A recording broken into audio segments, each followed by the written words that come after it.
Olá, amigos, boa noite a todos. Como é que vocês estão? Espero que vocês estejam todos bem. Vamos para a nossa segunda aula de responsabilidade civil, nosso segundo encontro de responsabilidade civil. Deixa eu começar aqui compartilhando com vocês. A gente vai retomar da apostila que a gente parou, né? Boa noite, Marcos, Maicon, Juscelene, Hildon. Boa noite a todos que estão aí presentes. Boa noite, professor. A gente parou aqui, né, em alicerces da responsabilidade civil. Então, é daqui que a gente retoma nossa aula de hoje, a partir desse ponto aí, alicerces da responsabilidade civil extracontratual. O que esse ponto quer trazer para a gente? O que são os alicerces da responsabilidade civil? São as fontes, né? Qual é a fonte da responsabilidade civil extracontratual? Na contratual, a fonte da obrigação é o contrato em si, né? O contrato estabelece uma série de obrigações. Mas na responsabilidade aquiliana ou extracontratual, de onde nasce essa obrigação, esse dever de reparar o dano? Nasce ou de um ato ilícito ou de um abuso de direito, né? Ou de um ato ilícito ou de um abuso de direito. Esses são chamados alicerces da responsabilidade civil extracontratual, né? Ou fundamentos ou pilares da responsabilidade civil extracontratual. É o abuso de direito e o ato ilícito. Ok? Beleza, vamos ver cada um deles aqui. Ato ilícito. Primeiro, a gente já viu, vocês já viram lá no Código Civil, no artigo 186. Vamos dar uma olhada aqui, só para a gente relembrar essa redação do Código Civil quando trata do ato ilícito. O Código Civil diz, ó, aquele que... Deixa eu só reduzir aqui. Aquele que por ação ou omissão voluntária, negligência ou imprudência, violar direito e causar dano a outrem, ainda que exclusivamente moral, comete ato ilícito. Então, ato ilícito é o ato que viola direito de alguém e causa dano a outra pessoa. Interessante que o Código Civil de 2002 ele usa essa expressão "e", dizendo, deixando claro que é uma soma. Ato ilícito, se a conduta de alguém apenas violar um direito, mas não causar dano, não é ato ilícito. Se a conduta de alguém causa dano, mas não viola um direito, não é ato ilícito. O formato atual para o surgimento de um ato ilícito é necessário conjugar violação de direito e dano a uma pessoa. É o que diz o artigo 186 do Código Civil. Então, está aí o ato ilícito, a gente relembrando, no 186, diz o código, aquele que, por ação ou omissão, voluntária, negligência ou imprudência, né? Aquele que, por uma conduta positiva, uma ação, ou por uma conduta negativa, né? Uma omissão, viola direito e, olha, inclusive a gente está até destacando aqui, ó, e causar dano a outrem, ainda que exclusivamente moral.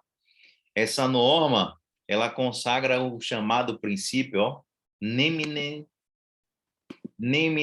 ladere, segundo o qual a ninguém é dado causar prejuízo a outra pessoa, né? Ninguém pode causar prejuízo a outra pessoa. Um princípio antigo, desde o início do direito, isso é um princípio basilar, né? Não causar mal a outras pessoas. Então, esse dispositivo, em análise, o ato ilícito, ó, exige violação de direito, mais um dano a ser causado. A gente não pode falar em responsabilidade civil se não tem dano para reparar, se a pessoa não sofreu um dano. Então, é preciso que haja um dano e é preciso que haja uma violação, ok? Diferentemente ao do Código Civil anterior, o Código Civil de 16, ele não exigia os dois. Ele falava em violar direito ou causar um prejuízo. Isso era no código anterior, tá bom? Fiquem atentos, porque às vezes numa prova de vocês, eles mudam uma expressãozinha dessa aqui como casca de banana, né? Para você ir lá e marcar. Precisa da conjugação dos dois elementos. Aí eu trouxe alguns conceitos de ato ilícito para doutrinadores renomados, né? Maria Helena Diniz diz que ato ilícito é o ato praticado em desacordo com a ordem jurídica, violando o direito subjetivo individual. Caso Alberto Gonçalves diz que ato ilícito é o ato praticado com infração de dever legal, de não lesar outrem. Bevilacqua diz que ato ilícito é o ato praticado sem direito, causando dano a outrem. Né? Sem direito, ele quer dizer aí violando o direito, né? Você violou o direito de terceiro. Independentemente da conceituação, ó, o ato ilícito acaba sendo uma fonte de obrigações, pois todo aquele que pratica um ato e causa um dano fica obrigado a reparar civilmente o prejuízo, né? Ou o desfalque do patrimônio ou o dano moral que foi causado. Aí eu trago algumas palavras aqui na apostila sobre a teoria do fato jurídico, uma polêmica que rola entre os doutrinadores. Não sei se vocês lembram desse assunto, teoria do fato jurídico, é um assunto muito importante, viu, meus amigos? Se vocês não lembrarem, me avise. Esse conteúdo aí, professor, inclusive é a cadeira de civil toda. Civil 2, Viu, né? Ótimo, praticamente. ótimo. Então, na teoria do fato jurídico, tem alguns doutrinadores que posicionam o ato ilícito fora daquela grande chave assim do que seria um fato jurídico, porque eles entendem que seria um ato contrário ao direito. E já outros doutrinadores colocam o ato ilícito como uma espécie de fato jurídico, mas é um fato jurídico que traz consequências não desejadas, mas que são relevantes as consequências para o universo jurídico, né? É óbvio que quando alguém causa um ato ilícito, alguém causa um prejuízo, gera um dano, e isso tem consequência jurídica. Então, isso é um fato jurídico, né? Lembrando, fato jurídico é todo acontecimento relevante para o direito. E fato ajurídico, ou simplesmente fato material, é aquele acontecimento que não tem relevância para o direito, não é capaz de produzir efeitos jurídicos. Então, o ato ilícito ele tem que ser colocado, sim, dentro dessa teoria do fato jurídico, considerado como um fato jurídico. Então, eu trago aí essa polêmica, não vou parar para ler, não, depois vocês dão uma lida, mas o fato é que eu me filio à posição daqueles que consideram o ato ilícito como uma espécie de fato jurídico relevante que produz efeitos para o mundo jurídico. Por isso, ele precisa estar categorizado dentro dessas espécies de fato jurídico que a gente conhece, né? A gente tem um fato jurídico extraordinário, em sentido distrito, ato jurídico, negócio jurídico, enfim, é uma classificação chamada teoria do fato jurídico. Agora, um ponto importante que a gente tem que ponderar aqui, desde já, é que a responsabilidade civil, meus amigos, ela é civil e a penal, elas são independentes.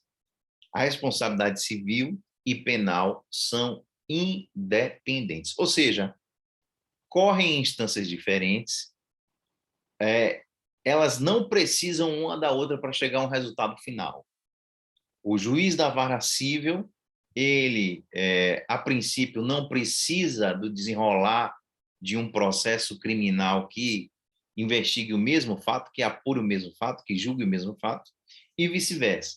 Então, se diz que as instâncias da responsabilidade civil e da responsabilidade criminal, elas são independentes. Mas, na verdade, essa independência ela é relativa. Por que relativa? Porque não são bem independentes assim. Porque acontecendo algumas situações no juízo criminal, isso vai repercutir no juízo civil. Diz o artigo 935, que está aqui na tela para vocês, ó, a responsabilidade civil é independente da criminal. Beleza. Se parasse aqui, né, o artigo, a gente diria que elas são independentes e ponto, seria uma regra absoluta. Mas aí vem as exceções. Não se podendo questionar mais sobre a existência do fato ou sobre quem seja o autor, quando essas questões se acharem decididas no juízo criminal. Então, percebam o seguinte: as instâncias são independentes, mas se no juízo criminal ficar provado que o fato não existiu, o ato ilícito não existiu, né? A conduta lesiva não existiu, ou o autor não é aquela pessoa que a gente achava que seria, essas conclusões repercutem na esfera civil. Não vai mais se discutir na esfera civil quem foi o causador do dano. Não vai mais se discutir se o fato existiu ou não, se isso ficar decidido no juízo criminal.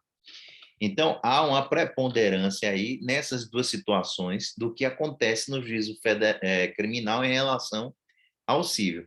Então, o mais correto é que a responsabilidade civil e a criminal são relativamente independentes, né? Porque o Código, no artigo 935, faz a ressalva. Se não ficar provada a autoria e também se ficar demonstrada a inexistência do fato, isso repercute na esfera civil. O artigo 65 do CPP, do Código de Processo Penal, traz a regra no mesmo sentido. Quando ele diz, faz coisa julgada no cível, a sentença penal que reconhecer ter sido ato praticado em estado de necessidade, em legítima defesa e em estrito cumprimento de dever legal ou no exercício regular de direito. Então, o artigo 65 do CPP, ele também vem reforçar que as instâncias criminais e cíveis em relação à responsabilidade, elas são relativamente independentes.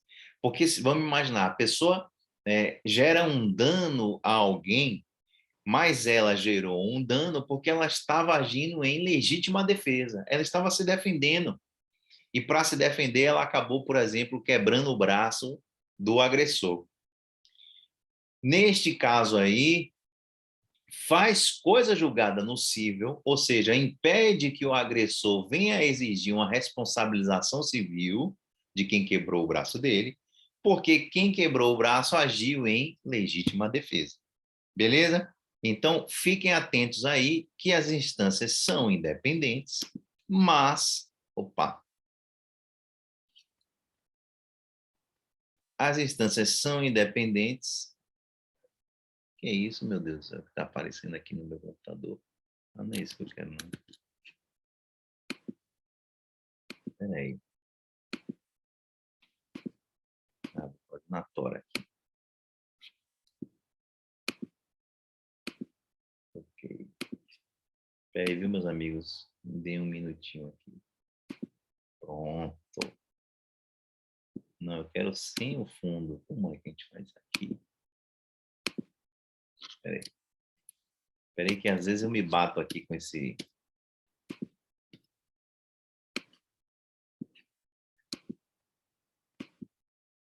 Aí, é isso.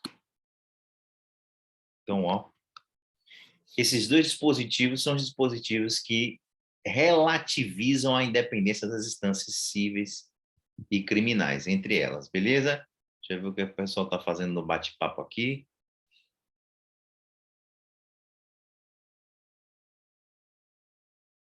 Boa noite. Bruno falando isso porque são diplomas legais diferentes. Se fosse o mesmo, principalmente na seara penal, não poderia o bis in idem. Sim, na verdade, assim, a responsabilidade civil, como a gente está vendo, já viu na primeira aula e vai continuar vendo durante o semestre, ela visa recompor o dano. A esfera penal, ela visa aplicar uma punição. Ela não... É um propósito diferente. É um propósito com todas aquelas características, né, do direito penal, da pena, de ressocialização, de educação, de prevenção de novos delitos, enfim, tem outro viés. A responsabilidade civil é o que vai recompor o prejuízo perdido, ou prejuízo conferido, né? Então, os artigos que a gente mencionou, esses dois dispositivos, o 935 do Código Civil e o 65 do CPP, eles trazem o que a doutrina chama de eficácia preclusiva subordinante da sentença penal. Perguntar a você, doutor, na sua prova oral lá de concurso, você perto já de escolher a sua comarca para assumir seu cargo, e aí, doutor, fale sobre a eficácia preclusiva subordinante da sentença penal. Aí você vai respirar fundo, lembrar desse encontro aqui da gente e vai falar, excelência, a eficácia preclusiva subordinante da sentença penal nada mais é do que a relativa independência entre as esferas cíveis e penal, entre a esfera civil e penal. O que está bem claro no artigo 935 do Código Civil e no artigo 65 do Código de Processo Penal, que trazem algumas hipóteses em que a eficácia da sentença penal subordina a eficácia da sentença civil. Pronto, aí você vai escolher sua comarca aqui, Amélia Rodrigues, pertinho, já vai jogar dura aí no seu concurso. Beleza? Então, as instâncias são independentes, mas quando se provar a inexistência do fato ou não se comprovar a autoria, né? Essas questões se acharem decididas na esfera criminal, isso vai repercutir na esfera civil. Então, essa independência é, portanto, relativa. Beleza? Então, uma vítima de um delito sofreu, alguém sofreu um delito, sofreu um crime, né? Foi vítima de um crime. O que essa pessoa vítima do crime pode fazer? Quais são as opções dela para reparar o dano sofrido, eventualmente que ela tenha sofrido, ou dano físico, ou dano patrimonial, enfim. Ela tem duas opções, está aí na tela, meus amigos. Ela pode ajuizar uma ação civil de indenização, direto, ela pode, eu não vou esperar a esfera criminal, não vou esperar a condenação, eu quero já ajuizar uma ação civil indenizatória. Você vai ajuizar a chamada ação civil ex delito. Ação civil ex delito é a ação de reparação civil decorrente do prejuízo decorrente de um crime. Ou então, a outra opção é aguardar o desfecho do processo penal para então, uma vez com a sentença penal na mão, uma vez com o título executivo na mão, você liquidar ou executar, né, o título executivo eventualmente constituído pela sentença penal condenatória transitada e julgada. Então, você tem essas duas opções: ajuizar com ação civil ex delito ou aguardar o desfecho do processo penal. Beleza? Agora, a sentença penal foi condenatória. Então, se a sentença penal ela é condenatória e ela transita em julgado, ou seja, não cabe mais recurso dela, este fato acaba tornando obrigatório o dever de indenizar o dano causado. Então, a sentença penal condenatória ela é um título executivo.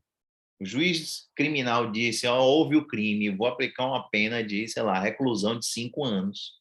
Transitou em julgado, seja lá que prejuízo material ou moral a vítima tenha sofrido, ela já pode usar como título executivo aquela sentença transitada em julgado. Beleza? Agora, se a decisão for absolutória, o que acontece? Ela influencia sempre na esfera civil? Não. É possível que, ainda com a sentença absolutória no juízo criminal, você possa pedir uma indenização no cível. É possível? É possível. Vamos lembrar o CPP, não sei se vocês já viram esse dispositivo do Código de Processo Penal, mas é o dispositivo que traz as hipóteses de absolvição do réu. Quais são as hipóteses? Quando é que o juiz absolve o réu? Toda vez que você vai fazer uma sentença absolutória, o juiz ele vai fundamentar com uma dessas hipóteses aqui, do artigo 386. Ele vai absolver o réu quando ficar provado que o fato não existiu, obviamente, né?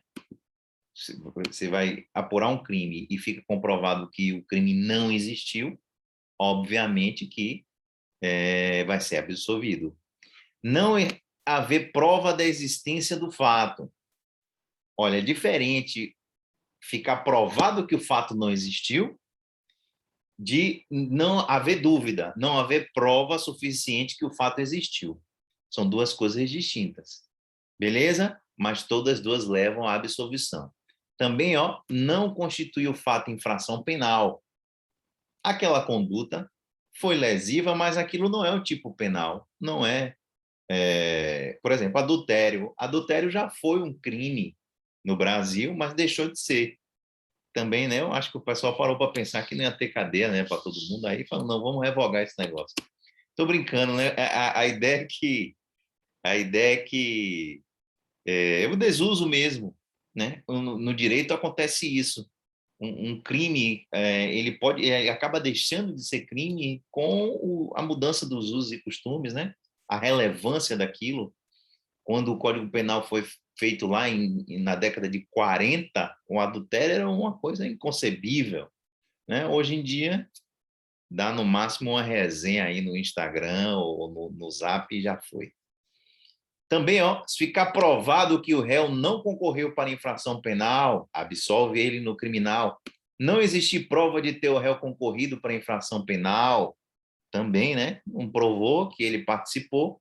Existirem circunstâncias que excluam o crime ou isentem o réu de pena, aí depois vocês vão dar uma checada nesses dispositivos aí do Código Penal, ou não existir prova suficiente para a condenação.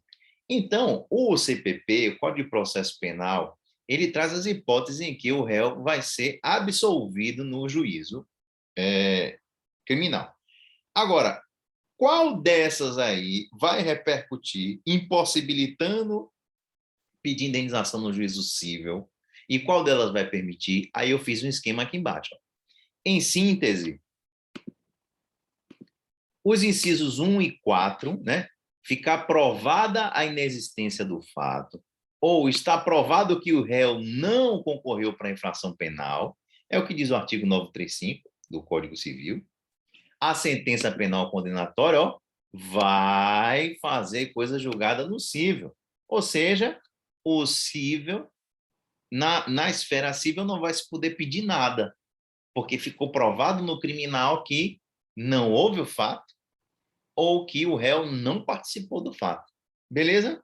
Então, o 1 e o 4 influencia no cível, no sentido de que não se pode pedir mais nada. Já os incisos 2, 3, 5 e 7, os que falam não haver prova da existência do fato, não constituir o fato infração penal, não existir prova de ter o réu concorrido, existirem circunstâncias, ou não haver prova suficiente da condenação, mesmo havendo a sentença penal absolutória, a pessoa pode ser condenada no cível. Então, nessas hipóteses aqui, meus queridos, não haver prova da existência do fato, não constitui infração penal,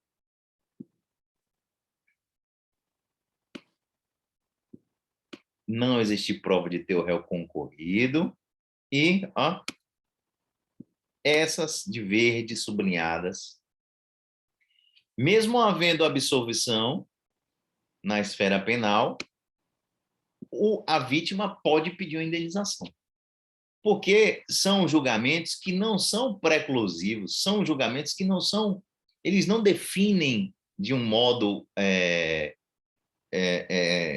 define de modo definitivo, fica redundante, mas eles não batem um martelo no sentido de que não, o cara não teve nada a ver com o dano causado. Então, não se conseguiu provar normalmente na esfera criminal. E não ter conseguido produzir prova de que houve o crime, isso não repercute lá no cível. Isso não repercute no cível. E, por fim, o inciso 6, que trata das circunstâncias que excluem o crime ou isentem de pena, pode fazer coisa julgada nocível ou não, dependendo do caso concreto. Aí a gente vai ter que analisar caso a caso, que tem algumas hipóteses que vão influenciar e outras que não. Beleza? Aí a gente tem que lembrar, ó, do artigo 188 do Código Civil, que diz: não constituem atos ilícitos os praticados em legítima defesa ou exercício regular do direito. Então, se a pessoa foi absolvida com base no inciso 6, perdão, foi absolvida com base nesse inciso 6,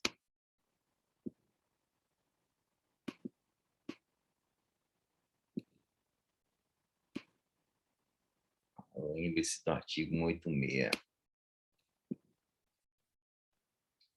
Você vai ter que lembrar do artigo 86. E aí o artigo 86 fala, olha, quem age em legítima defesa e exercício regular do direito não comete ato ilícito. Então, se a pessoa foi absolvida porque estava em legítima defesa ou exercício regular do direito, não vai ter o dever de reparar o dano nocível. Beleza? E aí continua o 188, né? Com a redação. Mas o que importa aqui é essa primeira parte para a gente. Então, por exemplo, se a parte agiu em estado de necessidade, o estado de necessidade está mencionado aqui, não, né? Então, ela pode ter que indenizar nocível? Pode, pode. Depende do caso concreto da análise, mas pode ser que sim, tá bom? Então, fiquem atentos aí. Regra geral, as instâncias são independentes, mas a gente tem que lembrar dessas hipóteses aqui. Professor, eu preciso decorar isso aí? Não, você vai aprender. De tanto ler isso aí, você vai chegar no final do curso e vai aprender. Esse é o tipo do tema que você tem que ter na manga. Tem que ter, ó, aqui, para você fazer sua prova. E o trabalho, né? Quem trabalha na área criminal, com certeza, sabe isso aí de trás para frente, beleza? Mas aí, 386 do CPP é um dispositivo importante para a gente compreender e analisar a repercussão dele na esfera civil, tá bom? Aí eu, para facilitar ainda mais a vida de vocês, eu faço um resuminho aqui embaixo, ó. Pela importância do tema, vamos organizá-lo de modo mais pormenorizado, de modo mastigado aqui para vocês. Então, a chamada ação civil ex delito, né, no juízo civil, pode ter os seguintes efeitos após a absolvição do réu no juízo criminal. Então, o cara foi condenado no juízo criminal, já é um título executivo no juízo civil. Mas ele foi absolvido no juízo criminal, o que pode acontecer no civil? Está aqui na tela de vocês, ó. Se restar provada a inexistência do fato, ou seja, o fato não ocorreu, não há responsabilidade civil. Se faltarem provas da existência do fato delituoso, pode ser considerado, pode ser condenado a reparar o dano civilmente. Restar provado o fato, mas o fato não constitui uma infração penal, pode sim haver ilícito civil e, consequentemente, o dever de indenizar. Tá bom? Por exemplo, nosso exemplo do adultério. Adultério não é mais crime. Então, ficou constatado que foi um adultério não é mais crime.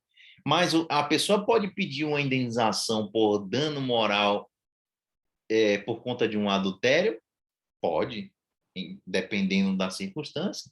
Se aquele adultério causou um dano à personalidade da pessoa, dependendo da forma com que foi, né? Da exposição que aquilo aconteceu, não é crime, mas pode haver pedido de indenização civil, beleza? Nem sempre, viu? Nem sempre. Às vezes você acha que tem direito a uma indenização, mas não tem. Qual é a diferença, professor? A gente vai ver que vai ficar entre o juiz considerar aquilo um mero aborrecimento ou um efetivo dano moral. Sempre é essa linha no dano moral, né? Até onde o juiz considerar que seja mero aborrecimento, ou seja, algo que uma pessoa comum suporta ou suportaria normalmente, né? Isso é um mero aborrecimento, não gera o dever de indenizar. Mas a situação pode não ser um mero aborrecimento, pode ficar provado que realmente aquela situação enseja um dano moral e aí gera o dever de indenizar. Então, também, ó, sentença absolutória, se ficar provado que o acusado não concorreu para a infração penal. Se o acusado não participou, ficar provado que ele não teve nada a ver com a infração penal, ó, também não há responsabilidade civil.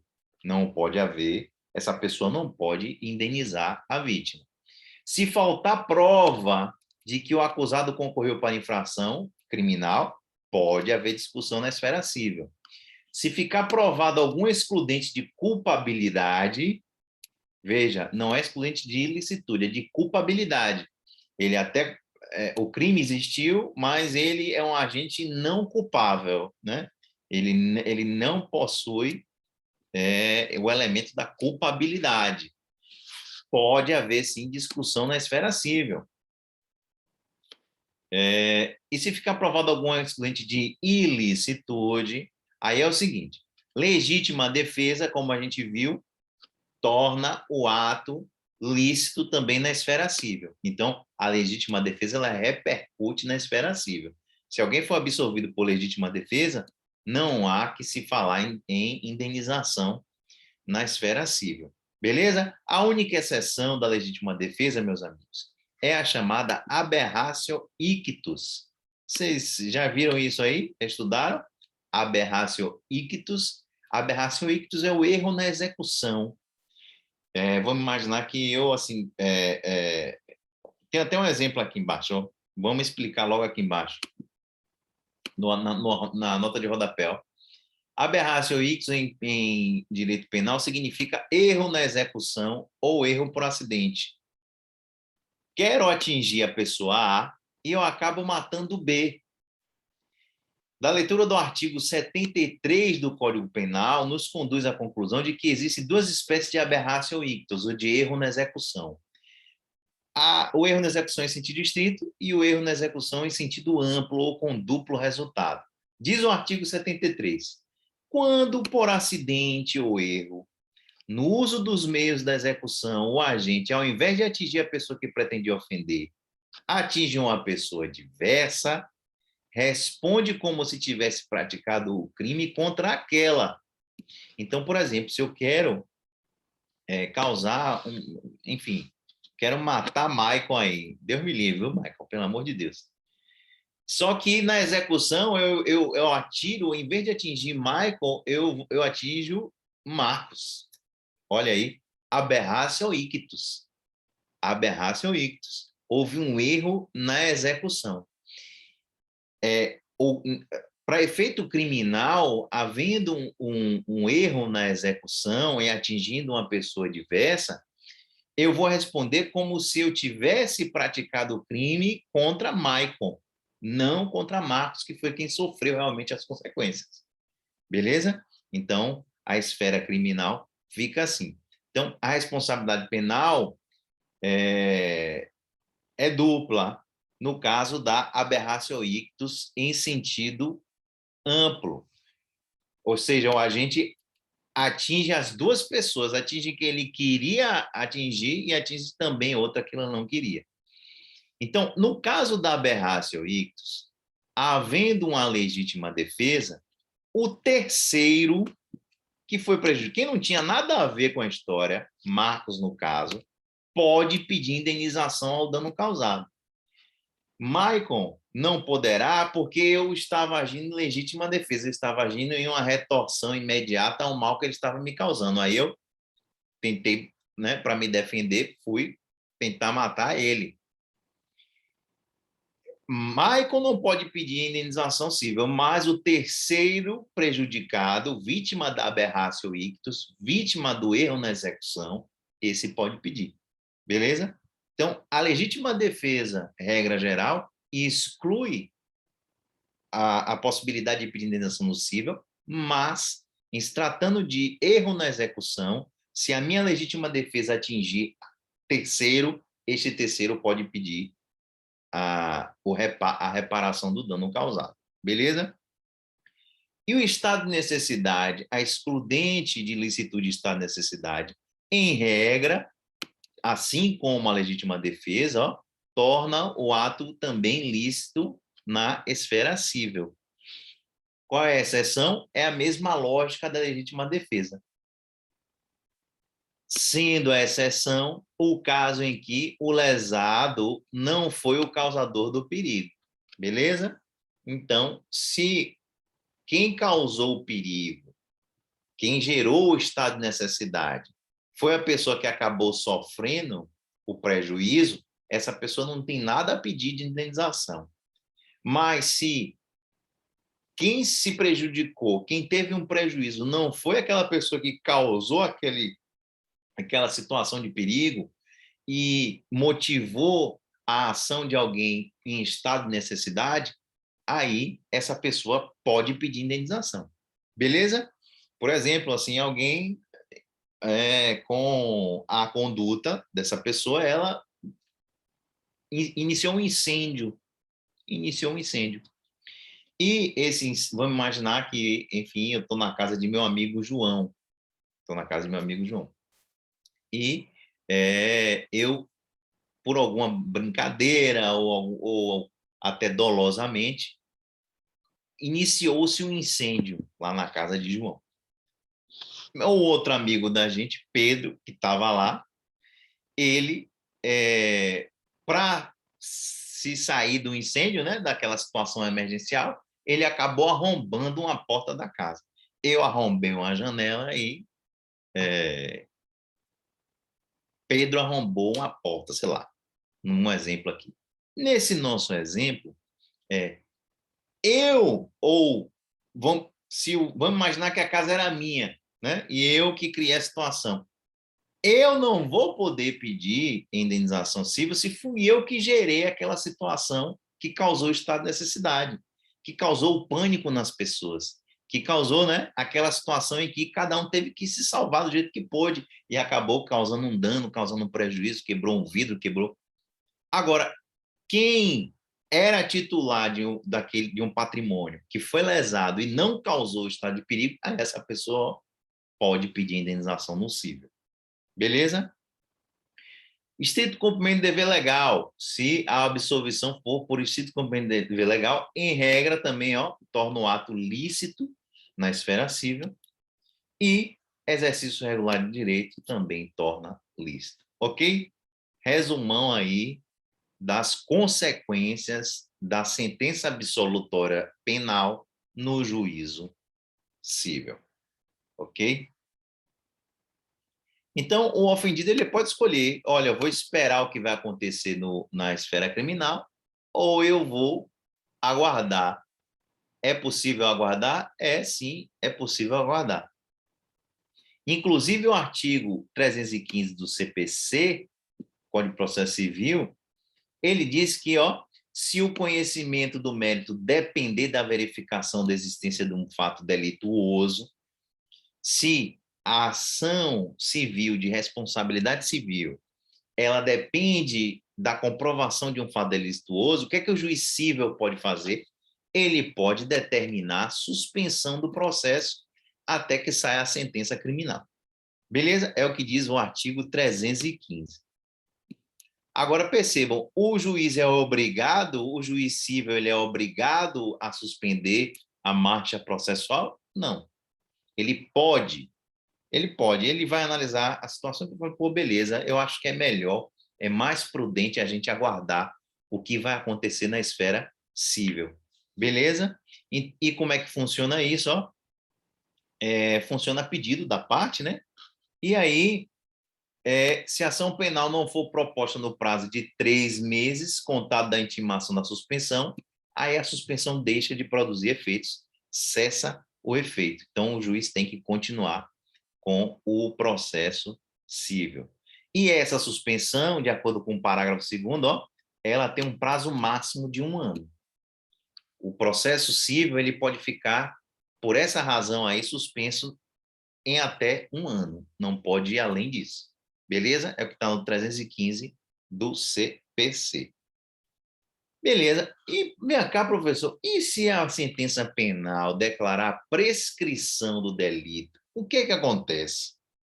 Olha só, a gente tem que distinguir a prescrição da pretensão punitiva da prescrição da pretensão executória. Não sei se vocês já viram isso, mas a prescrição, quando atinge a pretensão punitiva, o juiz não pode finalizar o processo, ele não pode chegar à sentença condenatória, porque já prescreveu a pretensão, a possibilidade do Estado acusador e do Estado juiz condenar aquela pessoa. Então, já passou um tempo grande que, de acordo com o artigo lá 109 do Código Penal, que tem os prazos prescricionais, né, que leva em conta a pena em abstrato do delito, passou um tempo tal em que o crime prescreveu. Então, houve a prescrição da pretensão punitiva. O Estado não pode mais punir, o Estado não pode mais exarar uma sentença condenatória, porque está prescrito o crime. Aí, há o impedimento da formulação do título executivo na esfera penal. Então, aí, naturalmente, a vítima não vai poder se valer dessa sentença, porque o Estado não pode mais dar essa sentença. Prescreveu. Agora, a vítima pode pedir a indenização ainda no juízo civil? Pode, nada impede. Ela pode mover a ação civil ex delito. Beleza? Então, a prescrição da pretensão punitiva, ela impede a formação do título executivo criminal, mas o interessado pode mover a ação ex delito. Agora, se a prescrição for da pretensão executória, a pessoa foi condenada, mas entre a condenação e o início da execução da pena, acabou prescrevendo. Então, nesse caso, a pessoa foi condenada, ela não vai poder mais cumprir pena, mas os outros efeitos da sentença penal, que a sentença penal ela não traz só o efeito de aplicar a pena à pessoa, ela traz outros efeitos, como, por exemplo, gerar maus antecedentes, possibilidade de gerar reincidência, começa a contar, né? Tem esses efeitos a sentença criminal. Então, acontecendo a prescrição da pretensão executória, a vítima poderá também executar a sentença no juízo civil.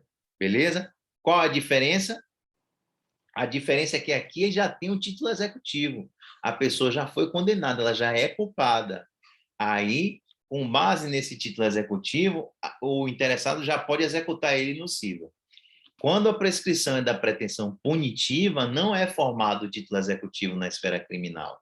Aí, o interessado tem que mover uma ação de conhecimento, produzir prova, criar o nexo de causalidade entre aquele autor e o dano causado, e aí conseguir a sua reparação. Beleza? Aqui não há título executivo, se a prescrição for da pretensão punitiva, e se a prescrição for da pretensão executória, há o título executivo, ele só tem que executar. Márcio levantou a mão? Levantei. Eu queria saber, no caso de uma sentença penal condenatória, como é que fica no caso de uma revisão da sentença? A repercussão civil disso, porque você falou que é um título executório. Então, teve uma decisão em primeira instância condenando o réu. Aí eu me vali daquela sentença como título executório de uma ação civil, e aí depois, posteriormente, vem a ser reformada a decisão do primeiro grau. Como é que fica a repercussão civil? Aí, Márcio, vai depender de qual foi a causa dessa revisão, né? A revisão criminal tem algumas hipóteses. Aí a gente tem que analisar qual foi a causa. A depender do caso concreto, pode ser que gere o dever de devolver a indenização que foi paga, né? Se acontecer, se a falha no título executivo que gerou a rescisão, enfim, não lembro aqui exatamente, toda a gente tem que pegar aqui o Código de Processo Penal para ver quais são as hipóteses, mas vai depender da hipótese. A lógica vai ser sempre essa o fato não existiu ou ficou provado que aquela pessoa não tem nada a ver com o fato, aí repercute. Se o motivo da rescisão não teve ligação com esses dois elementos, aí persiste o dever de indenizar nocível. Beleza? Entendeu? Deixa eu ver se eu acho aqui rápido aqui para a gente ver só um.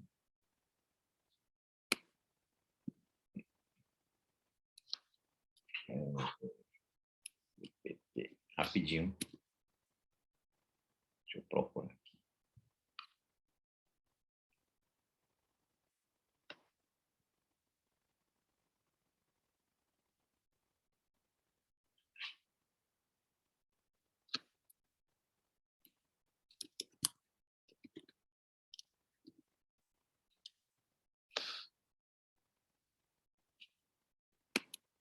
Deixa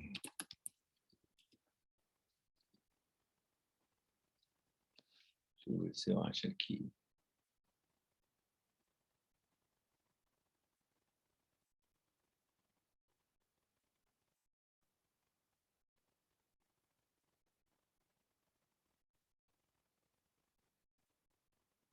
Aqui.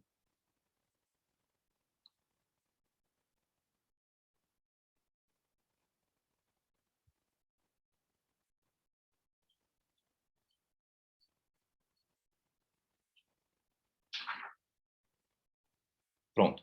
Está aqui na tela, meus amigos, a revisão criminal, ó. Código de Processo Penal, artigo 621. Quais são as hipóteses em que uma sentença criminal, eu já estou me metendo aí em área que não é a minha, né?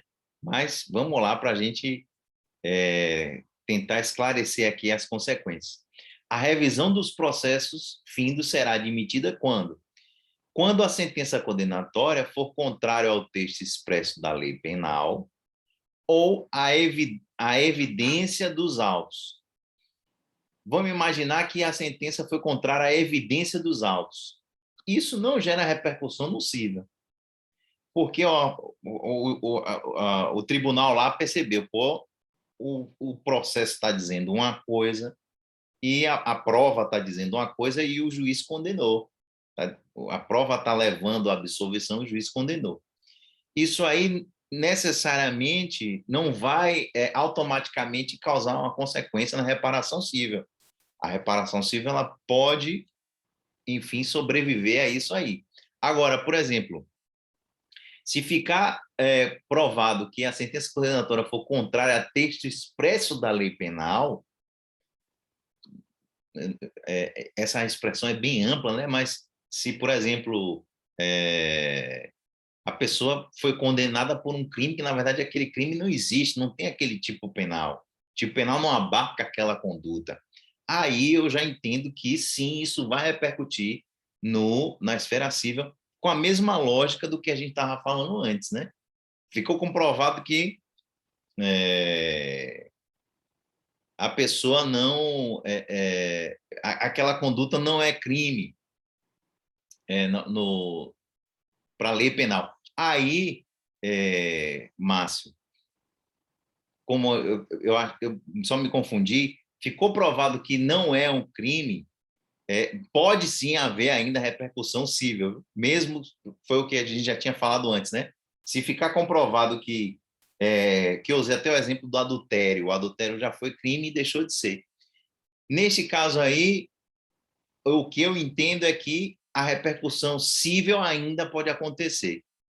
Agora aqui, ó. Persistiu o dano, né?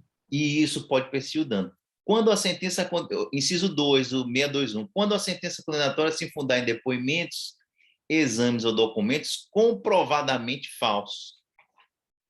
Nesse caso aí, eu acho que ela já tem uma aptidão de repercutir, né? Porque aqui parece que a instrução processual ela estava toda nula. E se você conseguiu a sua indenização com base em um título que foi declarado nulo por conta, né, de falsidade de depoimentos, exames, às vezes juiz comprado, tem dessas coisas, essas coisas existem, né? A gente sabe que essas coisas existem. E 3, quando, após a sentença, se descobrirem novas provas de inocência do condenado, olha só, ou de circunstância que determine ou autorize a diminuição especial da pena. Aí a gente vai ter que ver o que foi que aconteceu e tentar encaixar, fazer uma leitura a partir daquelas hipóteses que a gente trouxe acima, entendeu? Na apostila aí. Vai depender. Depende de que circunstância é essa aí. Eu não consigo trazer para você uma resposta assim definitiva, porque a gente tem que tentar ver um caso prático. O que eu posso dizer? Mas a minha dúvida, Hum. professor, era se a esfera civil teria que aguardar o trânsito em julgado da penal, porque daí seriam décadas, né? Mas não. Ela segue a esfera civil e, dependendo da repercussão das demais instâncias da esfera penal, isso volta para ser reanalisado no civil também, né? Isso é. Dependendo do que acontecer lá, pode repercutir aqui na civil. Ou não, né? Mas vai depender do que foi que aconteceu lá no juízo criminal. Isso é uma análise, essa repercussão é uma análise que acaba sendo casuística, a gente tem que entender o que foi que aconteceu, foi exclusão de culpabilidade, foi uma causa de exclusão de ilicitude, vai depender, tudo isso como a gente viu de acordo com as nossas, com as situações aqui acima, né? Com esse quadrozinho aqui, ó, essa sequência aqui, que a gente vai de A a G aqui, a gente vai, de acordo com o que rolar aí, a gente faz essa transposição dos efeitos, beleza?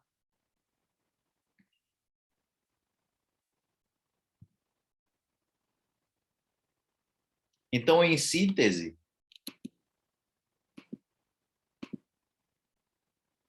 a decretação da prescrição da pretensão punitiva do Estado na ação penal não fulmina o interesse processual.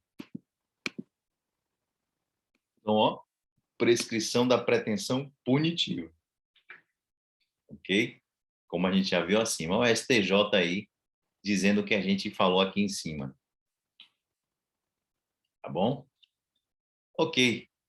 Ato ilícito. Fizemos já um estudo detalhado aí do ato ilícito e agora o abuso de direito. O que é o abuso de direito? Abuso de direito é uma conduta que no antecedente ela é lícita e no consequente ela é ilícita.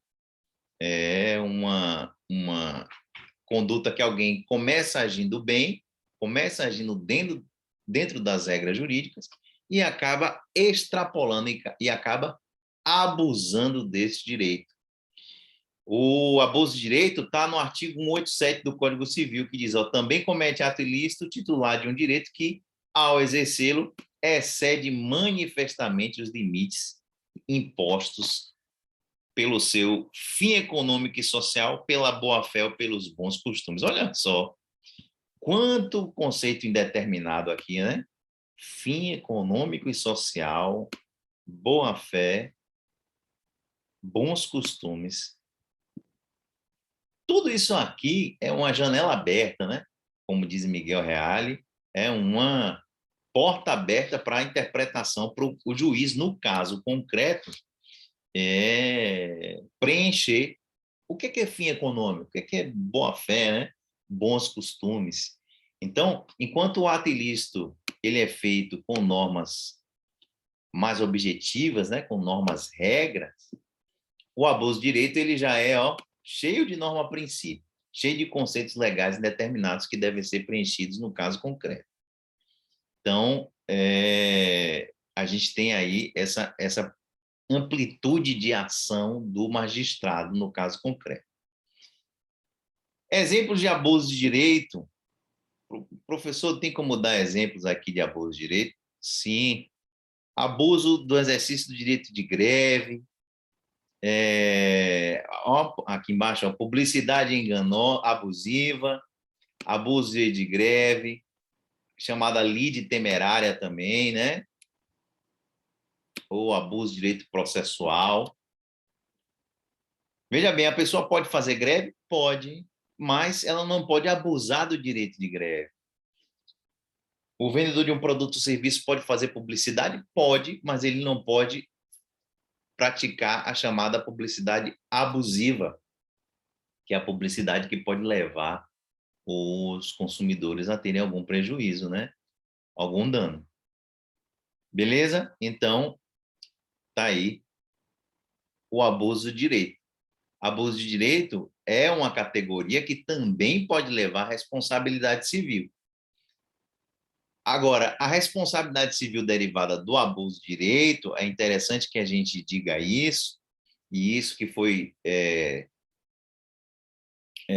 descrito no enunciado número 37 da Jornada de Direito Civil, é que a responsabilidade derivada do abuso de direito, diferentemente do ato ilícito, ela é objetiva. O que quer dizer isso? Ela independe de comprovação de culpa.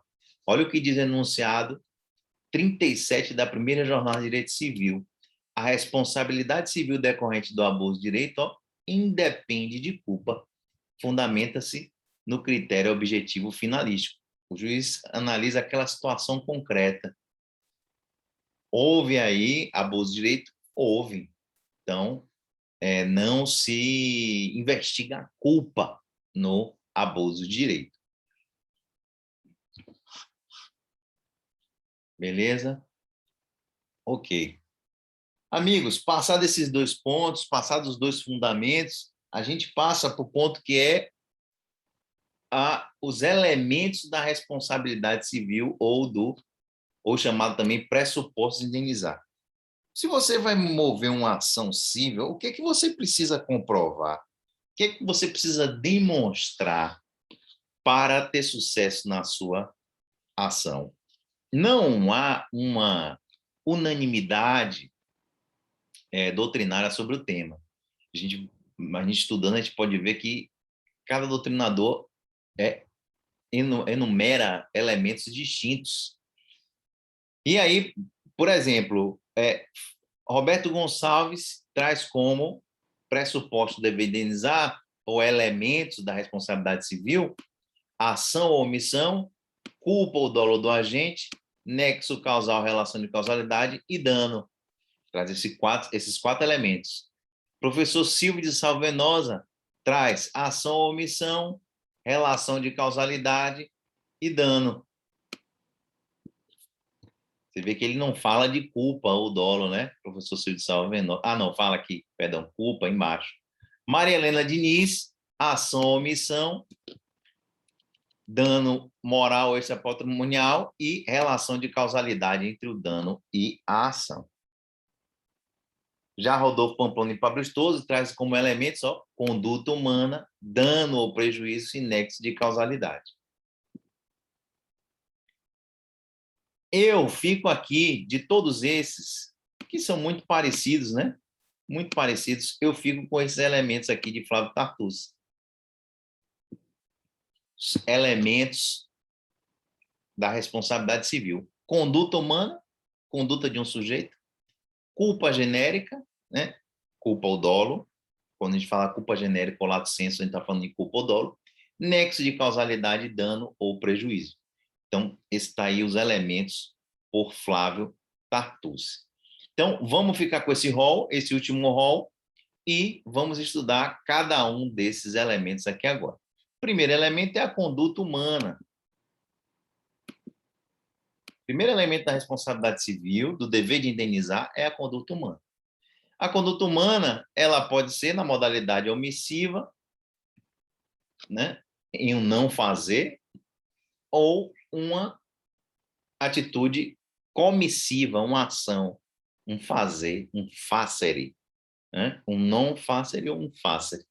Então, a conduta humana pode ser uma ação positiva, uma ação comissiva, né?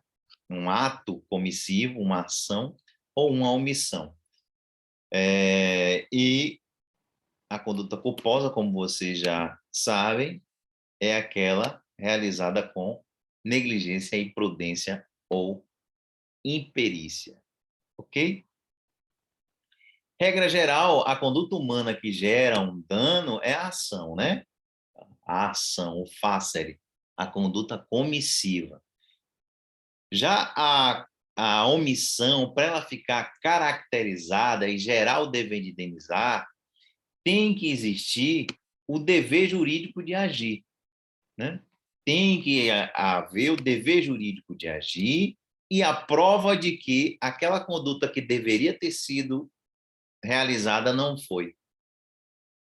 Beleza?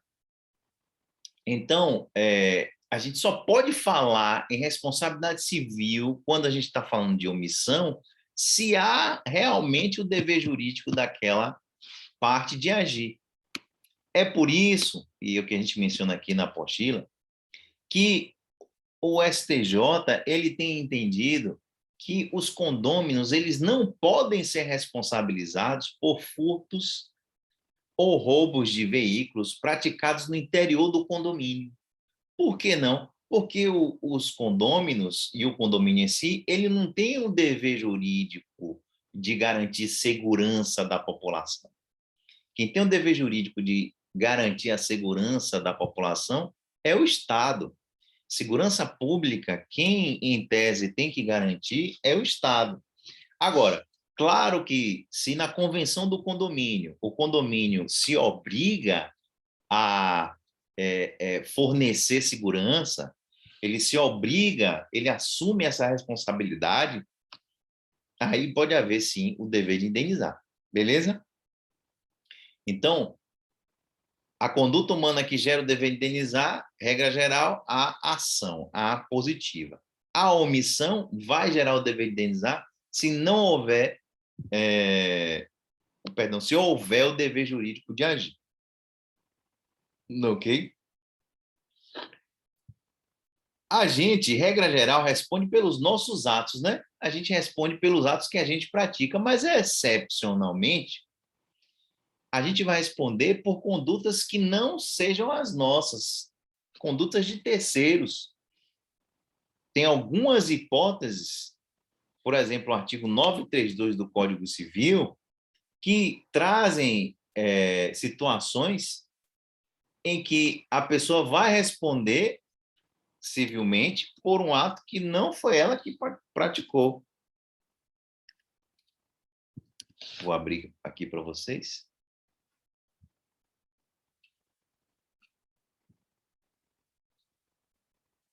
Nove três dois.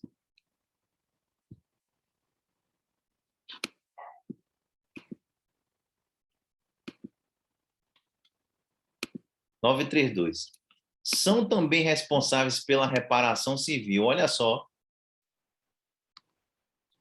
Os pais são responsáveis pelos danos que os filhos menores tiverem causado sob a sua responsabilidade e em sua companhia.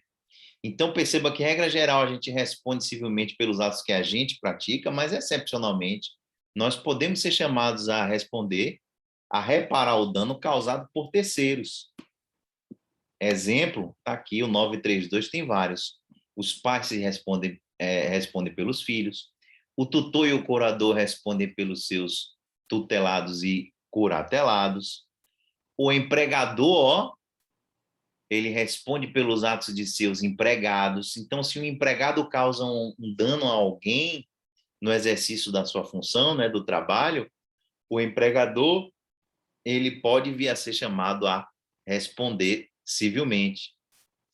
Também são responsáveis pela reparação civil os donos de hotéis, hospedarias, casas ou estabelecimento onde se albergue por dinheiro, né? Onde se recebam pessoas por dinheiro, mesmo para fins de educação, pelos seus hóspedes, moradores ou educandos. Então, em hotéis, albergues, enfim, escolas, aquelas pessoas que estão ali naquele ambiente, né, naquela escola, naquele hotel, elas, se causarem dano a terceiros, o hotel, a escola, o albergue pode ser responsabilizado.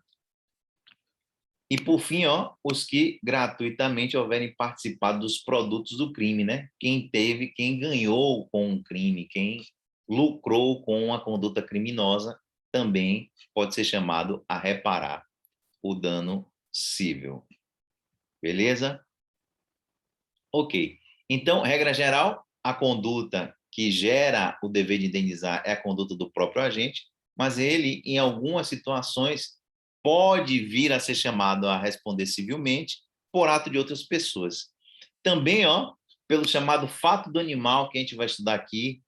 A pessoa tem um animal e esse animal, ele é um cachorro, por exemplo, ele ataca uma pessoa e causa um dano.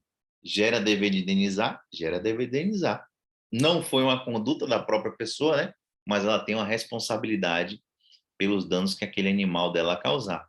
Também é o fato de coisa inanimada, a gente vai estudar aqui, é o defenestramento, ou então o prédio em ruínas.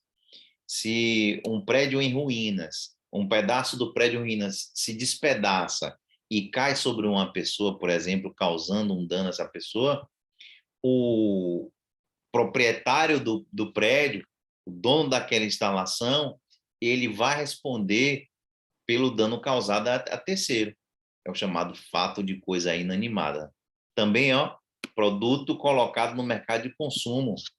Inclusive, dessas hipóteses que eu estou falando aqui, a responsabilidade é objetiva, é independente de culpa. Beleza? Então, são hipóteses em que a pessoa responde por fato de terceiro, responde por um ato causado por alguém que não era ela mesma. Ok? Próximo elemento, a culpa genérica ou lato sensu. Culpa genérica ou lato sensu. Quando a gente fala em culpa genérica, a gente fala a culpa ampla, né? De um modo geral, se referindo à culpa stricto sensu, a culpa que a gente conhece lá do direito penal, ou dolo. A gente fala de um modo geral. Dolo é a ação intencional, a ação com a intenção de causar um prejuízo, né? A intenção de lesar o bem jurídico. E a culpa, em sentido estrito, é aquela ação, é aquela atitude, né? Negligente, imprudente ou imperita. Tá bom? Agora, para o direito civil, para o estudo do direito civil, a gente aqui a gente não leva em consideração aquela classificação de dolo do direito penal, né? O direito penal, ele tem algumas espécies de dolo, dolo eventual, dolo preterdolo, tem, né, algumas hipóteses de dolo. Aqui para a gente não importa, porque o que importa para a gente aqui foi o prejuízo efetivamente causado, né? Que a reparação civil, ela olha para o prejuízo. Qual foi o prejuízo? Independentemente do prejuízo ter sido causado por dolo ou culpa. Isso, a princípio, não influencia no montante da reparação civil. Não interessa se foi dolo eventual, se o agente, dê no que der, haja o que houver, eu vou agir. Ou se foi dolo direto, eu quero causar o prejuízo. Ou se foi preterdolo, entendeu? Né? Culpa no consequente, né? Dolo no antecedente, culpa no consequente. Então, isso não importa. Para a gente, não importa que essa distinção de dolo. O que importa para a reparação civil, meus amigos e minhas amigas, é a extensão do dano. Qual é o valor do dano? Causei um prejuízo a alguém, bati no carro do cara, deu 10 mil de prejuízo, é isso que importa. Não importa se eu tive a intenção de bater ou se foi por culpa minha, vacilei e bati. O que importa aqui para a gente é a extensão do dano, é a reparação do dano. Agora, se há a intenção de prejudicar, pode haver ainda, né? Pode haver se houver, por exemplo, um dano moral, aí pode haver ainda o dever de reparar o dano moral. Pode haver ainda esse dever de reparar o dano moral. Agora, o que importa aqui para a gente, como a gente está falando, não importa dolo ou culpa, né? Na responsabilidade civil. Mas o que pode ser levado em consideração é, na hora da fixação da indenização, o que pode ser levado em consideração, de acordo com o artigo 944, é a chamada gravidade da culpa do agente, se comparada com a extensão do dano. Então, o Código Civil diz que se a vítima tiver concorrido culposamente, A indenização será fixada de acordo com a gravidade da culpa confrontada com o dano causado. Então, o juiz ele vai fazer uma balança. Ele vai analisar, pô, a vítima concorreu, a vítima também teve culpa aí, ela vacilou. Então, o valor a ser pago de indenização, a gente vai reequilibrar de acordo com a gravidade da culpa. Beleza? É o que está no artigo 944, parágrafo 1.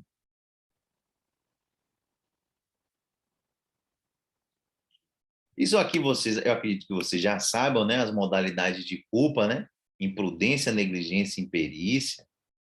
A imprudência é a falta de cuidado mais ação, né? Por exemplo, é você dirigir em velocidade. Negligência já é falta de cuidado mais omissão.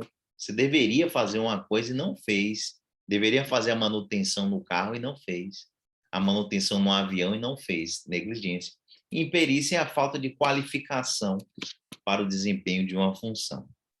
Ok? Então, são as modalidades aí de culpa que vocês conhecem. A gente, para nível de classificação, é a mesma coisa aqui. Imprudência, negligência ou imperícia. Agora, como a gente mencionou, independentemente da modalidade da culpa, vai reparar o dano. Independentemente se foi dolosa ou culposa, vai reparar o dano. Agora, na hora de fixar o valor da reparação, havendo culpa concorrente da vítima, né, havendo uma disparidade muito grande entre a culpa do causador do dano e o prejuízo, é possível que isso influencie nos critérios de fixação. Valeu? Aqui uma síntese. Por fim, o último elemento aí é o nexo de causalidade. O nexo é a ponte, né? É o liame, é o que liga o agente, né, ao dano causado. É o elemento que liga a conduta daquela pessoa ao dano causado. A relação de causa e efeito. Nexo de causalidade. Beleza? Nexo de causalidade ele tem que ser comprovado. Tem que provar o dano, tem que provar o agente que causou o dano e tem que fazer o link, né? O nexo de causalidade é a ligação entre o sujeito que causou o prejuízo e o prejuízo efetivamente causado. Tanto na responsabilidade civil objetiva como na subjetiva, é necessário comprovar o nexo de causalidade. Tem muita gente que acha que na responsabilidade objetiva não precisa comprovar o nexo causal. Não. Na responsabilidade objetiva também tem que comprovar o nexo causal. O que não vai precisar é comprovar a culpa. Culpa ou dolo do agente na responsabilidade objetiva. Mas o nexo causal sempre tem que estar ali comprovado. Tá bom? Tem que comprovar o nexo causal para fazer jus à indenização. Ok.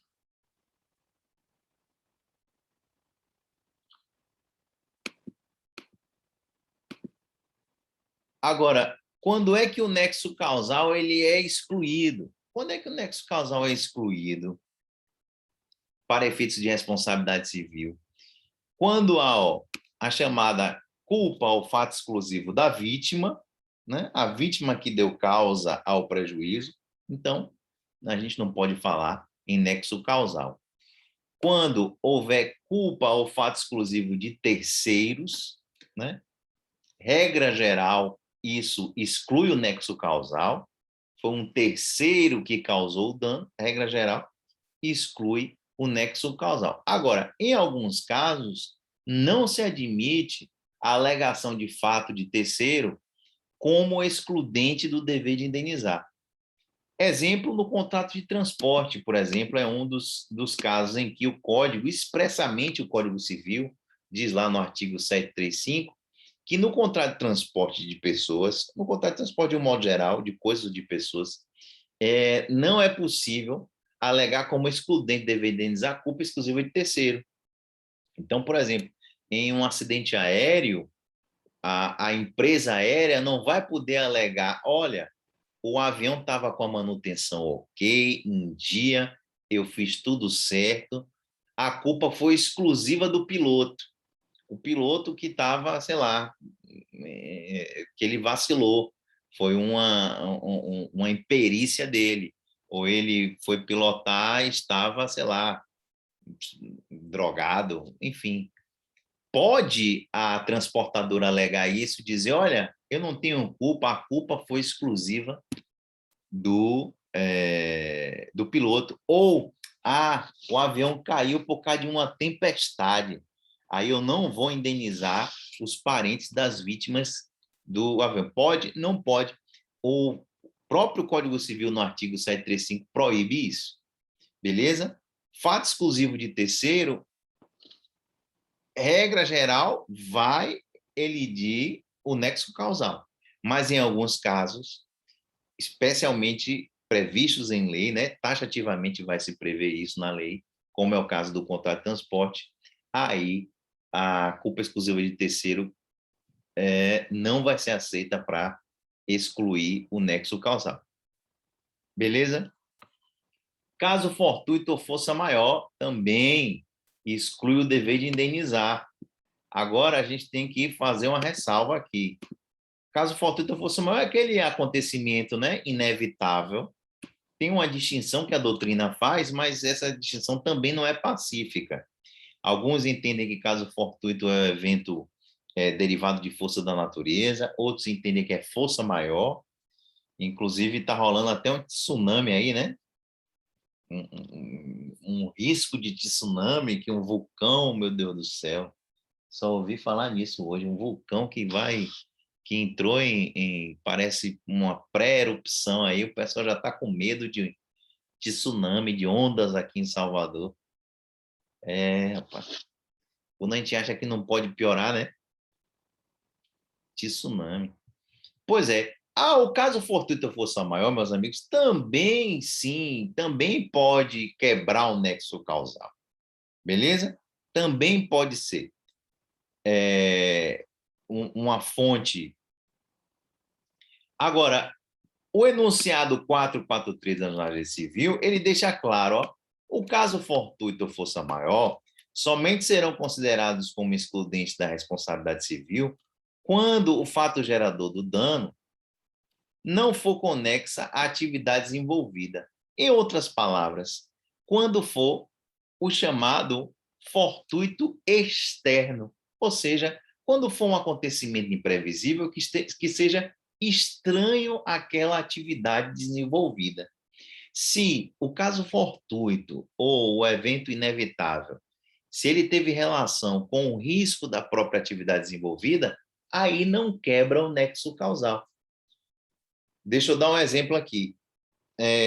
Um motorista de um ônibus, ele está andando, e ele tem um mal súbito ao volante, né? Ele passa mal, tem um infarto lá, fulminante, desmaia, e esse ônibus vem a colidir. Pergunto a vocês, a transportadora aí, no caso, vai ter que indenizar as vítimas? Foi um caso fortuito ou força maior? Foi, né? É um evento inevitável. Não tem culpa nenhuma a transportadora do infarto que aconteceu, não poderia prever isso. Mas ela tem um dever de indenizar? Tem. Por quê? Porque esse fortuito, ele é o que a gente considera fortuito interno, porque faz parte do risco da atividade desenvolvida. É conexo à atividade desenvolvida. Está ali dentro do risco aceitável. É a mesma coisa, por exemplo, se um motorista dirigindo um ônibus, um pneu estourou um pneu e ele perdeu o controle, bateu, vários transportados se feriram. Esses transportados vão poder exigir indenização? Vão sim. Por que eles vão poder exigir indenização? Porque um pneu estourar faz parte do risco da atividade. Está conexa àquela atividade desenvolvida. É um evento inevitável? Sim, mas faz parte do risco. Agora, vamos imaginar que uma pessoa se feriu porque estava dentro do ônibus e foi vítima de bala perdida. Passando, né, num bairro mais perigoso e foi atingida por uma bala perdida. Nesse caso, há o dever de indenizar da transportadora? Aí não. Aí não, porque realmente esse é um evento extraordinário, é um evento inevitável que não tem conexão com atividades envolvidas. Beleza? Então, caso fortuito tem força maior, a gente tem que analisar, sim, um evento extraordinário. Ele tem relação com a atividade desenvolvida, está dentro do risco normal, aí não quebra o nexo causal. Se estiver fora do risco normal, aí quebra o nexo causal e elide o dever de indenizar. Tá bom? Então, ó, é por essas e outras que os tribunais superiores têm entendido que o transportador rodoviário municipal não responde pelo assalto, eventualmente, ao passageiro. Assalto de coletivo, né? As pessoas são assaltadas, entra uma dupla de assaltante e assalta todo mundo. A empresa transportadora tem que indenizar? Não, porque isso é um fortuito externo à atividade, né? É um evento externo. Agora, se alguém é assaltado dentro de um estabelecimento bancário, por exemplo, está dentro das atribuições do banco fornecer segurança? Com certeza. Aí, veja que é o mesmo evento, né? Um assalto dentro de um ônibus não gera dever de indenizar, porque é considerado um fortuito externo. Agora, um assalto dentro de um estabelecimento bancário gera o dever de indenizar, que é considerado um fortuito interno. Beleza? Então, tá aí. Agora, se, por exemplo, no caso de você ser assaltado, não foi dentro do estabelecimento bancário, mas foi naquela modalidade saidinha bancária, né? O ladrão, ele lhe segue, ele percebe você, viu que você tirou dinheiro, aí ele lhe segue até a sua casa ou já em uma área afastada e lhe assalta. Nesse caso aí, não há dever de indenizar a parte do banco, né? O banco não é responsável pela segurança em toda a cidade, tá bom? Então a lógica é essa. É fortuito interno, tem que responder, porque não quebra o nexo causal. É um fortuito externo, aí quebra o nexo de causalidade. Beleza? Ainda sobre esse tema, meus amigos, ó, shopping centers também têm sido responsabilizados por assaltos ocorridos no seu interior. Porque o que os tribunais entendem é que a segurança dos usuários do shopping fazem parte, né, do risco do empreendimento. É um pouco polêmico isso, assim, porque né, até que ponto um shopping também é responsável pela segurança pública? Em algumas shopping tudo bem, a gente até entende porque é uma grande, né? Normalmente uma grande instituição, empresa com grana e tal, tem capacidade de suportar essas indenizações eventuais. Mas às vezes é uma loja pequena de rua e um cliente foi assaltado dentro dessa loja pequena de rua. Aí há o dever de indenizar do lojista por esse fato acontecido? Eu acredito que não deveria haver, né? Porque a gente não pode exigir de um lojista, assim, de uma loja de rua, que ele garanta a segurança da cidade, tá bom? Tem um bate-papo aqui também, deixa eu ver aqui o que é isso. Mesmo em caso de acidente de trânsito envolvendo parte de contrato de transporte. Ó, Rodrigo, se puder aí reformular ou... Ah, já respondi. Valeu, valeu, obrigado. É por isso que eu prefiro o áudio para a galera fazer pergunta, porque às vezes eu não vejo no chat. Mas vamos lá. Se a culpa for concorrente da vítima, ou seja, a culpa não é exclusiva da vítima, a vítima também deu causa ao evento danoso, né? Aí, como a gente já falou, essa culpa ela vai ser utilizada para abrandar a responsabilização. O juiz ele vai levar na balança a culpa da vítima para estabelecer uma indenização equitativa, ou seja, proporcional à ocorrência da culpa. E aí, por último mesmo, agora esse é o último, né? O dano ou prejuízo, o último elemento do dever de reparar o dano. Tem que haver o dano, obviamente, tem que haver o dano. Esse aí é a essência, né, da responsabilidade civil, é a existência do dano. Então, só é possível haver a responsabilidade civil, dever indenizar, se ficar comprovado o dano. É importantíssimo que o dano seja comprovado.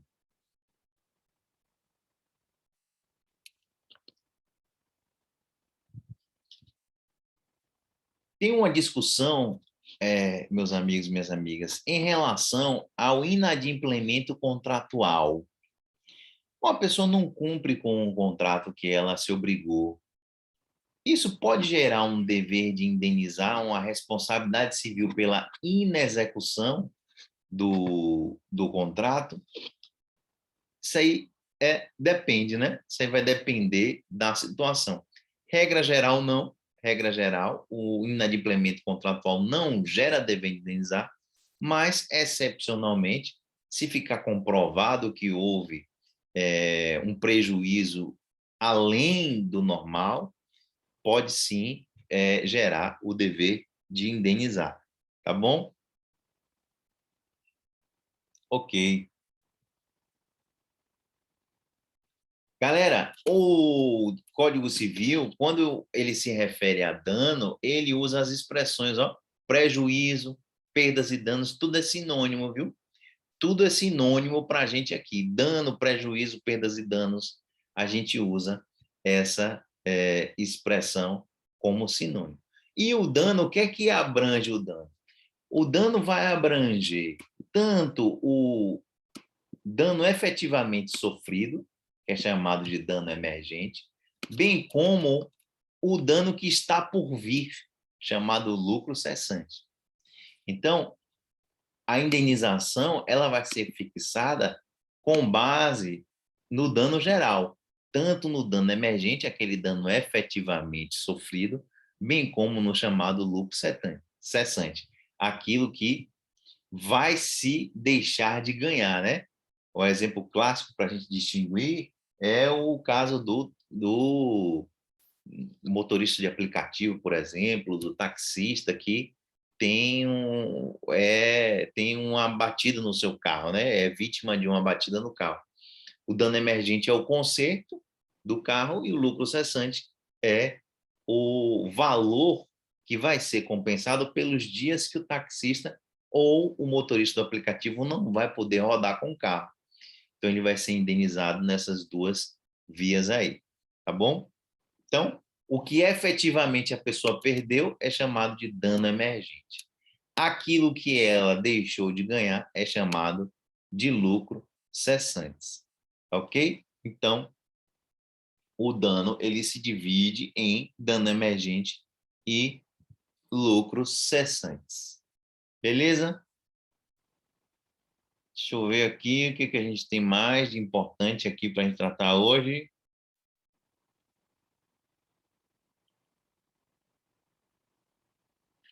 Certo, tá aqui, ó.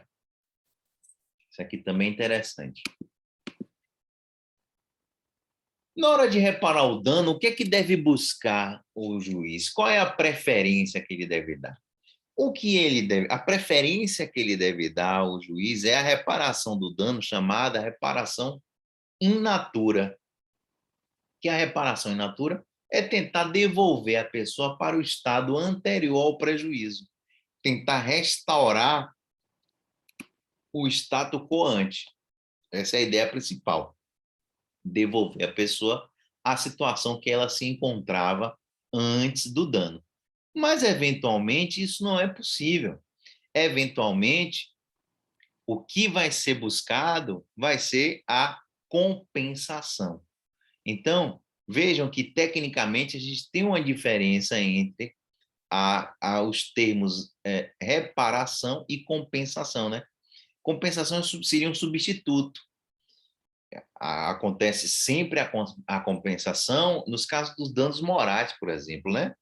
Porque um bem jurídico, imaterial, um direito da personalidade, quando é violado, ele não pode, na verdade, ser reparado. O que vai se buscar é uma compensação, é uma forma de mitigar aquele dano, mitigar aquele prejuízo.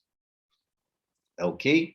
Então, a regra geral deve ser buscar a reparação in natura, o conserto exatamente, né? A reposição exatamente do que foi lesado, e se não for possível, vai ser buscar a compensação, que é o pagamento em dinheiro, né? A indenização monetária daquele prejuízo. É possível acumular numa mesma ação pedido para compensar danos materiais e morais numa mesma ação? Sim, tranquilamente. É plenamente possível a acumulação de danos materiais e morais na mesma ação. Esse é o teor da súmula 37 do STJ.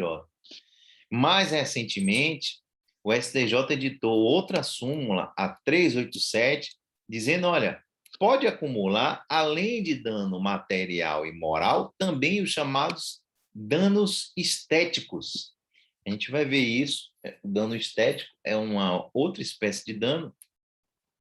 Alguns consideram como um gênero de uma subespécie de dano moral, mas a maior parte da doutrina divide em dano material, morais e estético. É possível acumular? É possível acumular, desde que derivados tudo do mesmo fato. Então, por exemplo, se a pessoa bate no carro de outra e a vítima, ela sofreu prejuízo material do carro, né? Vai ter um conserto, vamos lá, sei lá, 20 mil reais de conserto, uma batida forte, né?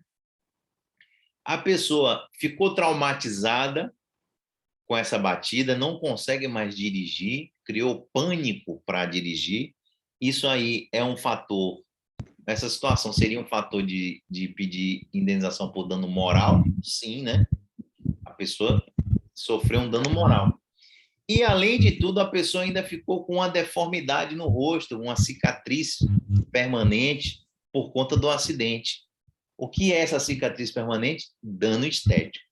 Então, é possível pedir indenização pelo dano material, dano moral e dano estético em uma mesma ação? Sim. O único requisito que essas súmulas exigem é que os pedidos de indenização derivem do mesmo fato, ou seja, aquela mesma batida de carro, porque a instrução processual vai ser apenas uma. Beleza? Alguém quer falar uma coisa aí, né? Que ligou o microfone? Aruan? Não. Professor, foi sem querer. Ah, beleza, então. Valeu. Beleza? Então, é possível acumular danos materiais e morais? Sim. Súmula 37 do STJ. É possível acumular danos materiais, morais e estéticos? Também.